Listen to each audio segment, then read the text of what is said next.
Halo Sobat SN, saya Baktiar Manulang, peserta Latsar CPNS tahun 2025 Angkatan 16 Kelompok 1 dari instansi Basarnas, Unit Kerja Kantor Pencarian dan Pertolongan kelas B NIAS. Kali ini saya akan membahas 4 isu penting terkait ancaman keamanan digital di pemerintahan di era digitalisasi layanan publik. Keamanan dan data bukan lagi sekedar pelengkap, tapi menjadi fondasi utama untuk menjaga kepercayaan masyarakat. Mari kita lihat lebih dekat 4 kasus yang bisa memberi kita pelajaran berharga. Yang pertama, serangan cyber pada pusat data nasional. Kita mulai dengan kasus serangan ransomware ke pusat data nasional pada tahun 2024. Serangan ini melumpuhkan sejumlah layanan publik, membuat data ASN berpotensi terekspos dan memunculkan keresahan masyarakat. Masalah utamanya adalah lemahnya backup data, SOP, keamanan yang belum optimal, hingga literasi digital ASN yang masih rendah. Dari sisi literasi digital, kita melihat 4 hal. Keterampilan dasar keamanan cyber belum merata, budaya kerja digital belum menempatkan keamanan sebagai prioritas. Yang ketiga, transparansi masih kurang. Yang keempat, infrastruktur keamanan belum kuat.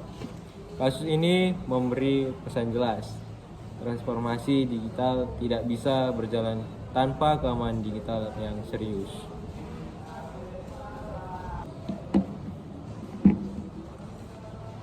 Kasus yang kedua, kebocoran data KTP dan BPJS. Berikutnya kita melihat kasus ini dengan data KTP dan BPJS pada tahun 2021 ini. Data pribadi jutaan warga diduga dijual di forum dark web. Hal ini terjadi karena minimnya enkripsi, lemahnya pengawasan akses data, dan proses digitalisasi yang terlalu cepat tanpa penguatan keamanan. Jika kita tarik pada pilar literasi digital, keterampilan keamanan cyber di instansi belum cukup. Budaya menganggap enteng data pribadi masih ada ketika perlindungan data belum dijalankan secara konsisten dan sistem keamanan terbukti rentan. Yang paling mengkhawatirkan adalah tumbuhnya kepercayaan publik. Data pribadi bukan sekedar angka di sistem, tetapi menyangkut identitas dan hak privasi setiap warga negara. Oke. Selanjutnya kasus ketiga, kesenjangan kompetensi. Kita juga menghadapi tantangan dari sisi sumber daya manusia, khususnya ASN. Banyak serangan ransomware berhasil bukan hanya karena sistem yang lemah, tetapi juga karena rendahnya kompetensi digital pegawai. Masih ada yang mudah terjebak phishing, menggunakan password lemah, atau tidak sadar pentingnya update sistem. Strategi perbaikannya jelas: meningkatkan literasi digital ASN, memperkuat keamanan sistem dengan enkripsi dan MFA, membangun budaya kerja yang sadar cyber, dan tentu pemerataan infrastruktur digital hingga daerah. Jadi, ancaman digital bukan hanya soal teknologi, tapi juga soal perilaku dan kompetensi penggunaannya. Yang keempat, ancaman pada dokumen elektronik pemerintahan. Yang terakhir adalah isu manipulasi dan pemalsuan dokumen elektronik pemerintah tanpa sistem pengamanan yang jelas.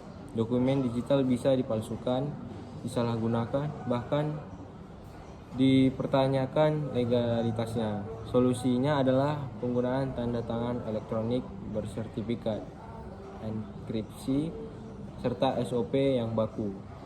Selain itu, ASN perlu dilatih agar memahami tanggung jawab, etis, dan hukum dalam menjaga kerahasiaan data.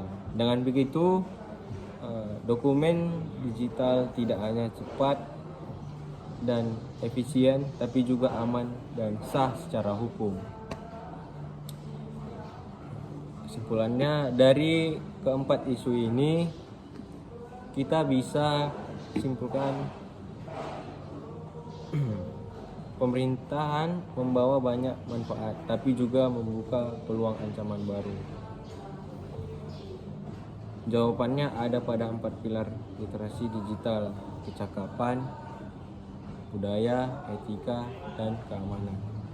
Jika semua pilar ini dijalankan secara konsisten, maka kedepannya kita tidak hanya punya layanan publik yang modern, tapi juga yang aman, terpercaya, dan melindungi hak setiap warga negara. Baik, terima kasih. Saya akhiri dengan We Are Family, Afiq Nam, Jagat Samangga. Yahoo.